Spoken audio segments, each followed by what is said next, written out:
বাংলাদেশে বন্যা। কারণ কি? ভারত নাকি ইচ্ছে করে জল ছেড়ে দিয়ে বাংলাদেশে বন্যা এনেছে। হ্যাঁ, এটাই এখন সোশ্যাল মিডিয়ায় ট্রেন্ড। এমনকি বাংলাদেশের 99% মানুষ এটা বিশ্বাস করছে। এতে অবাক হওয়ার কিছু নেই, কেননা বাংলাদেশে যা কিছুই ঘটুক না কেন তার পেছনে ভারতকেই দায়ী করা হয়। তবে এই বন্যার পেছনে আসল কারণটা কি? এই যে সোশ্যাল মিডিয়ায় বলা হচ্ছে যে ত্রিপুরার ডুম্বুর বাঁধের থেকে ছাড়া জলের কারণে বাংলাদেশে বন্যা হয়েছে, সেটা সম্পূর্ণভাবে ভুল একটি তথ্য। এই নিউজ আর্টিকেলটা দেখুন, এখানে স্পষ্টভাবেই লেখা রয়েছে যে ডুম্বুর বাঁধ থেকে ছাড়া জলের কারণে বাংলাদেশে বন্যা হয়নি। তাহলে আসল কারণটা কী ছিল সেটাই আমরা জানি।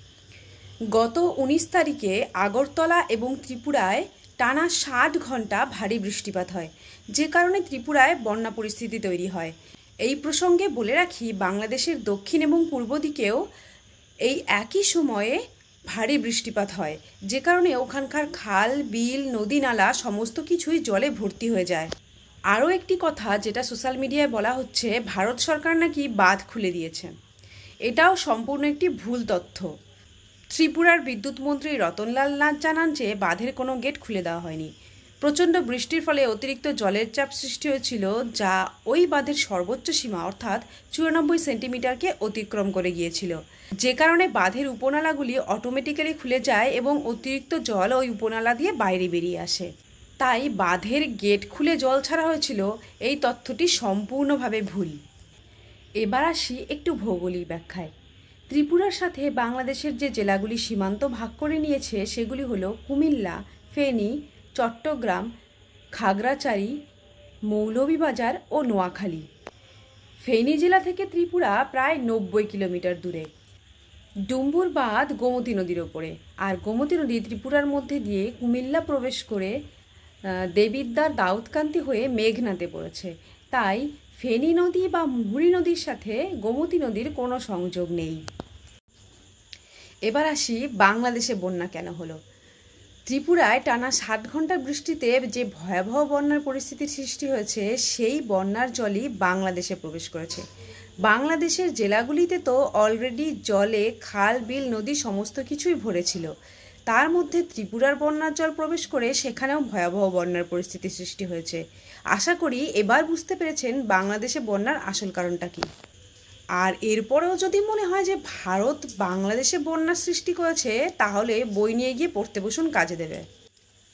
আপনাদের প্রধানমন্ত্রী আমাদের প্রধানমন্ত্রীর কানে কানে এসে বলে যাননি যে বাঁধের জল খুলে দিয়ে বাংলাদেশে বন্যার সৃষ্টি করতে?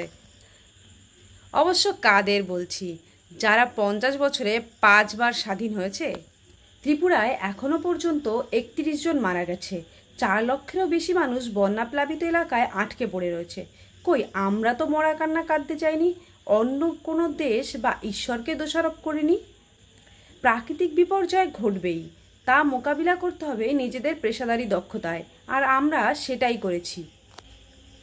অবশ্য আপনাদের যদি এত জ্ঞান থাকতো, তাহলে নিজেদের প্রধানমন্ত্রীর অন্তর্বাস নিয়ে লোফালুফি খেলতেন না। বাংলাদেশে যা কিছুই হোক না কেন তার কারণ হিসাবে ভারতকেই দেখানো হয়। এখন এটা বন্ধ হওয়া দরকার। আজকাল এই দেশটি পাকিস্তানের থেকেও বিরক্তিকর হয়ে উঠেছে। একে শত্রুও বলতে পারছি না, কারণ ভারতবর্ষের শত্রু হওয়ার জন্য নির্দিষ্ট যোগ্যতার প্রয়োজন হয়, আর সেই যোগ্যতা এই দেশের নেই। 1971-এ পূর্ব পাকিস্তানের পতন ঘটাতে আমাদের সেনাবাহিনীর সময় লেগেছিল মাত্র 13 দিন। তখনকার পাকিস্তানের বিমান বাহিনীকে মাত্র 1 সপ্তাহের মধ্যেই আমাদের বিমান বাহিনী নিষ্ক্রিয় করে দিয়েছিল।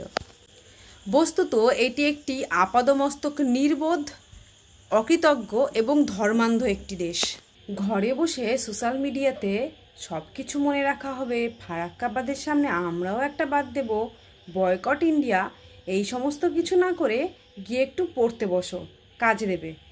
অবশ্য পড়ার কথাই বা কাদের বলছি, ওরা তো আবার মেধা আন্দোলন জয় করার পর এখন পরীক্ষায় দিতে চায় না। ভারতের সঙ্গে বাংলাদেশের মোট 54টি নদী আমরা দুই দেশের সীমারেখায় ভাগ করেছি, এবং তাতে যত বাঁধ দেওয়া হয়েছে তা দুই দেশের বাইলেটারাল চুক্তি অনুযায়ী। তাই ইল্লিগাল বাঁধ দেওয়ার কোনো প্রশ্নই উঠছে না। অবশেষে এইটুকুই বলতে চাই, প্রাকৃতিক বিপর্যয়ের ক্ষতি সীমারেখায় বাঁধা যায় না। প্রকৃত তথ্য জেনে তবেই সমালোচনা করা হোক। জল কমুক, মানুষ ভালো থাকুক, আর সমস্ত পৃথিবী খুব তাড়াতাড়ি সুস্থ হয়ে উঠুক।